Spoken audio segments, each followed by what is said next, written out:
30 వసంతాల వేడుకల ఉత్సవాల్లో ఇప్పుడు శ్రీ అల్లు అరవింద్ గారి చేతుల మీదుగా కొంతమంది కళాకారులకి, సాంకేతిక నిపుణులకి మొమెంటోస్ ప్రధానం. శ్రీ అల్లు అరవింద్ గారిని సాదరంగా వేదికపైకి ఆహ్వానించేస్తున్నాము. వారసత్వంగా వచ్చింది నటన అయినా వారసత్వంగా నిర్మాణాన్ని చేపట్టి తెలుగు నాట విజయ బావుటాన్ని ఎగురువేసినటువంటి అగ్ర నిర్మాత శ్రీ అల్లు అరవింద్ గారు. నిబద్ధతకి, కార్యదక్షతకి అచ్చమైనటువంటి అర్థం ఆయన మంచి కథని ఎంచి తీసుకోవడం, అలాగే మంచి ప్రణాళికతో తెరకెక్కించడం, ప్రేక్షకుల ఆదరణ, అభిమానం పొందడం అల్లు వారికే చెల్లి. తెలుగు సినీ పరిశ్రమలో అగ్రగామి సంస్థల్లో ఒకటైనటువంటి గీతా ఆర్ట్స్ అధినేత, చక్కటి అభిరుచి కలిగినటువంటి స్టార్ ప్రొడ్యూసర్ శ్రీ అల్లు అరవింద్ గారికి ఇదే మా సాదర స్వాగతం, సుస్వాగతం. శ్రీ అల్లు అరవింద్ గారి చేతుల మీదుగా మొమెంటోని అందుకోవడానికి వేదికపైకి ఆహ్వానించేస్తున్నాము సనా గారిని. తపన, ఘనమైనటువంటి నటన రెండూ ఉన్న సన, భాగవతంతో సహా అనేక సీరియల్స్లో ఆమె భాగస్వామి. మన ఈటీవీ ఫ్యామిలీ మెంబర్ సనా గారికి స్వాగతం అండ్ శుభాకాంక్షలు తెలియజెప్తున్నాము. Thank you so much Sana గారు. తదుపరి చిరంజీవి మాధవ్ గారు. దర్శకత్వం ఆయనకి ఆరో ప్రాణం. అమ్మతో ప్రారంభించి ఎన్నో సీరియల్స్కి నమ్మలేనంత బాగా దర్శకత్వం వహించినటువంటి చిరంజీవి మాధవ్ గారిని వేదిక మీదకి సాదరంగా ఆహ్వానించేస్తున్నాము. శుభాకాంక్షలతో. Congratulations sir. అలాగే శిల్పా చక్రవర్తి గారిని వేదిక మీదకి ఆహ్వానిస్తున్నాము. పేరులో చక్రవర్తి అని ఉన్న ఈటీవీ పట్టపురాణంలోనే ఈమె కూడా ఒకరు. ఎన్నో ఈటీవీ షోస్ కి యాంకర్ గా, నటిగా సేవల్ని అందించినటువంటి శిల్పా చక్రవర్తికి ఇదే మా శుభాకాంక్షలు తెలియజెప్తూ ఉన్నాము.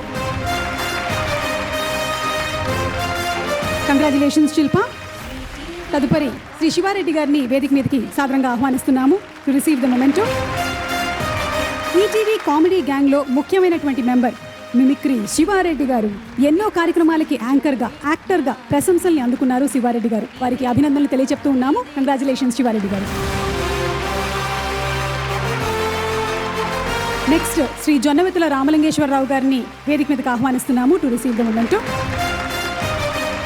ఆయన పాటలు తెలుగునాట ఏ దేవాలయానికి వెళ్ళినా వినిపిస్తాయి. ఆయన మాటలు ఇది కదా మంచి హాస్యం అంటే అని అనిపిస్తాయి. ఈటీవీతో చిరకాల అనుబంధం కలిగినటువంటి తెలుగు వేదకవి, శతకకర్త జొన్నవితుల రామలింగేశ్వరరావు గారు. మా అల్లు అరవింద్ గారిని మాట్లాడవలసిందిగా రిక్వెస్ట్ చేస్తున్నాము సార్. అందరికీ నమస్కారం.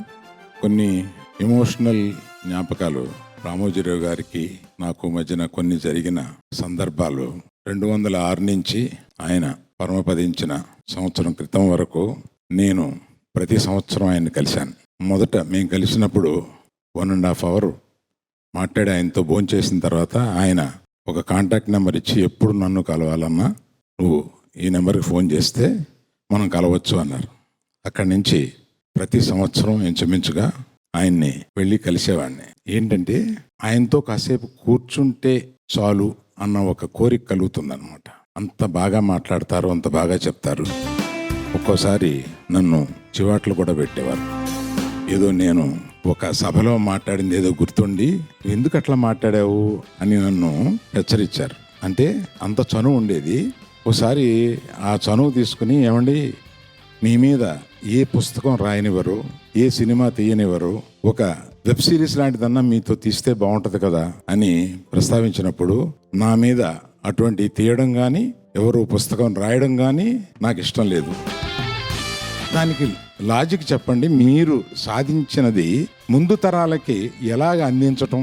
నేను అంత సాధించానని నేను అనుకోవట్లేదయ్యా, వాళ్ళు అనుకుంటున్నారు.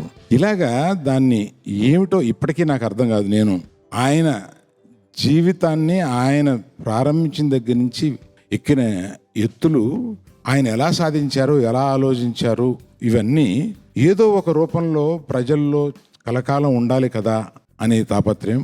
కానీ ఆయన దృక్పథం విడిగా ఉండేది. కల్చరల్గా వారి తర్వాత కిరణ్ గారు, వారి ఫ్యామిలీ ఆ కల్చర్ని అలాగే తీసుకెళ్తూ, చిన్నదైనా కూడా ఒక ఉపమానం చెప్పాలంటే ఈ మధ్య లాస్ట్ సమ్మర్లో కిరణ్ గారు నాకు మామిడికాయలు పంపించారు. సీజన్ అంతా తిన్న మామిడికాయల్లో అది బెస్ట్ మామిడికాయ కనిపించి నేను వారికి ఫోన్ చేసి ఎంత బాగున్నాయండి, ఎప్పుడు పంపించడం మర్చిపోకండి, ప్రతి సంవత్సరం ఎక్కడి నుంచి అంటే వారి తోటలో నుంచి పంపించారు. ఇలాగా ఒక సంస్కృతిని కూడా వాళ్ళు, ఆ సంస్కారాన్ని కూడా సాగిస్తూనే రామోజీరావు గారు లాగా ఇది కలకాలం ఇలా ఉండాలని, అనేక వసంతాలు జరుపుకోవాలని నేను వారిని, వారి కుటుంబ సభ్యుల్ని, ఈటీవీలో పనిచేసే వారందరినీ నేను అభినందిస్తూ సెలవు తీసుకుంటున్నాను. నమస్తే. Thank you sir. Thank you so much.